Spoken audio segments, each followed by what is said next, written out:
कल कुछ भारतीय जनता पार्टी के लोग कह रहे थे कि वो तो टॉपिक पे डिपेंड करता है। तो ये जो टॉपिक है, जो विषय है, वो केंद्र सरकार ही देती है। उस केंद्र सरकार के विषय पे जो राज्य हैं वो अपनी झांकी का प्रपोजल देते हैं, डिजाइन देते हैं, 3D डिजाइन देते हैं, और केंद्र सरकार उस प्रपोजल को लगभग बदलती भी है। जितनी बार केंद्र सरकार के यहां मीटिंग होती है उतनी बार उस डिजाइन को वो लोग बदलते हैं और उनके सुझाव के हिसाब से राज्य उसको बदलाव भी करते हैं।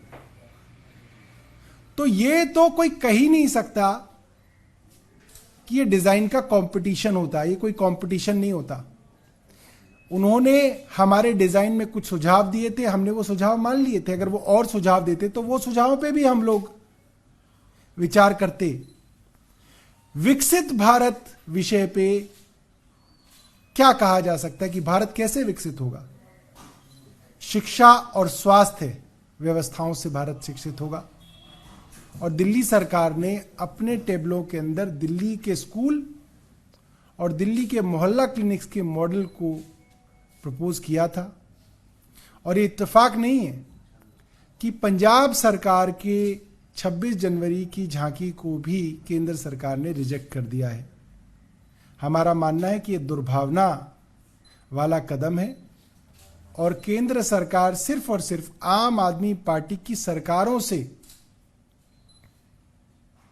बदला लेने के लिए हमारी झांकियों को रिजेक्ट करती है। माननीय मंत्री सौरभ भारद्वाज जी इतने मंझे हुए राजनेता है कि उनके बयान में वो मीडिया को और पब्लिक को केवल गुमराह करते हैं। इन्होंने अपने पूरे बयान में ये नहीं बताया कि इनका प्रपोजल क्या था झांकियों का। इन्होंने ये नहीं बताया कि रिजेक्शन की वजह क्या थी। क्या इनका प्रपोजल स्पेशल कमिटी की सेट करी हुई पैरामीटर्स यानी उन मापदंडों पे खरा उतरता था या नहीं? 2017 में भी आम आदमी पार्टी ने स्कूल की ही झांकी उसकी 26 जनवरी की परेड में शामिल हुई थी। क्या बात इनके पास और कोई टॉपिक नहीं है? मैं पूछना चाहती हूँ कौन सा मॉडल ये दिखाना चाहते हैं। पहले बात कर लेते हैं स्वास्थ्य मॉडल की। इन्होंने कहा था कि दिल्ली में स्वास्थ्य सिस्टम को बेहतर करेंगे। आज तक एक नया अस्पताल और एक नया बेड इन्होंने ऐड नहीं करा। 2013-14 में भी दिल्ली में केवल 40 अस्पताल थे, आज भी केवल 40 अस्पताल है। जिन मोहल्ला क्लिनिक की ये बात करते हैं, जिन दिल्ली के सरकारी अस्पतालों की ये बात करते हैं, वहां तो ये फर्जी, नकली या फिर सब स्टैंडर्ड दवाइयां वितरित कर रहे हैं। मोहल्ला क्लिनिक ठप पड़े हैं। यहां तक कि कोविड में जब दिल्ली की जनता को सबसे ज्यादा जरूरत थी तब मोहल्ला क्लिनिक्स पे ताले थे। मैं पूछना चाहती हूं सौरभ भारद्वाज जी से कि कौन सा वर्ल्ड क्लास मॉडल ये देश के समक्ष प्रेजेंट करना चाहते हैं। अब हम बात करते हैं इनकी एजुकेशन सिस्टम की। एजुकेशन सिस्टम में आप जानते हैं कि 80% से ज्यादा दिल्ली के स्कूलों में विज्ञान नहीं पढ़ाया जा रहा। 2021 में इन्होंने बोला था कि खेल विश्वविद्यालय बनाएंगे, आज तक उसकी ईंट नहीं रखी गई।